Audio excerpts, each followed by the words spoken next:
एक normal surgery और bill आता है 4 से 5 लाख और पेशेंट के पास सिर्फ 1 लाख की सेविंग होती है। बाकी का अमाउंट क्रेडिट कार्ड या लोन। सोचिए जरा, क्या आप ऐसी सिचुएशन के लिए फाइनेंशियली प्रिपेयर्ड हैं? इंडिया में मेडिकल इन्फ्लेशन हर साल लगभग 10 से 15% की स्पीड से बढ़ रही है। आज जो ट्रीटमेंट 1 लाख में हो रही है, वही 4 से 5 साल के बाद 2 से 3 लाख का हो सकता है।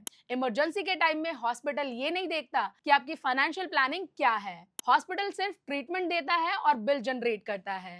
हम अक्सर फिटनेस के लिए जिम मेंबरशिप ले लेते हैं, एंटरटेनमेंट के लिए ओटीटी सब्सक्रिप्शंस ले लेते हैं और लाइफस्टाइल के लिए ईएमआईज पर गैजेट्स ले लेते हैं। लेकिन जब बात हेल्थ इंश्योरेंस की आती है तो अक्सर लोग कहते हैं बाद में ले लेंगे।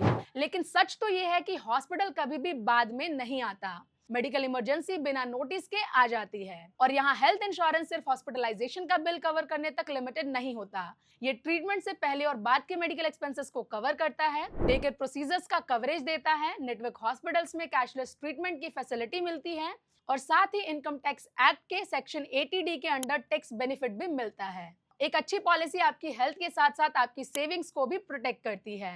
लेकिन सिर्फ प्रीमियम पे कर देना ही स्मार्ट डिसीजन नहीं होता। पॉलिसी चूज करते वक्त कुछ इंपॉर्टेंट पॉइंट समझना जरूरी होता है। वेटिंग पीरियड कितना है, रूम रेंट पर कोई लिमिट है या नहीं है, को पेमेंट क्लॉजेस है या नहीं, और सम इंश्योर्ड कम से कम 10 से 15 लाख का होना चाहिए। और अगर आप मेट्रो सिटीज में रहते हैं तो हायर कवर लेना और भी प्रैक्टिकल डिसीजन होता है। हेल्थ इंश्योरेंस लेना एक नेगेटिव थिंकिंग नहीं है, बल्कि एक रिस्पॉन्सिबल फाइनेंशियल हैबिट है जो आपको और आपके फैमिली को फ्यूचर के अनएक्सपेक्टेड मेडिकल एक्सपेंसेस से प्रोटेक्ट करती है। इससे आप इमरजेंसी के टाइम में सिर्फ ट्रीटमेंट पर फोकस कर पाते हैं, पैसों की टेंशन पर नहीं। याद रखिए, इमरजेंसी के टाइम में पॉलिसी नहीं मिलती, पॉलिसी पहले लेनी पड़ती है। और जो लोग कहते हैं मैं तो फिट एंड फाइन हूं, मुझे कुछ नहीं होगा, उन्हीं लोगों के लिए इमरजेंसी सबसे ज्यादा कॉस्टली साबित होती है। अगर आपके पास अभी हेल्थ इंश्योरेंस नहीं है तो अभी पॉलिसी हब से कोऑर्डिनेट करिए।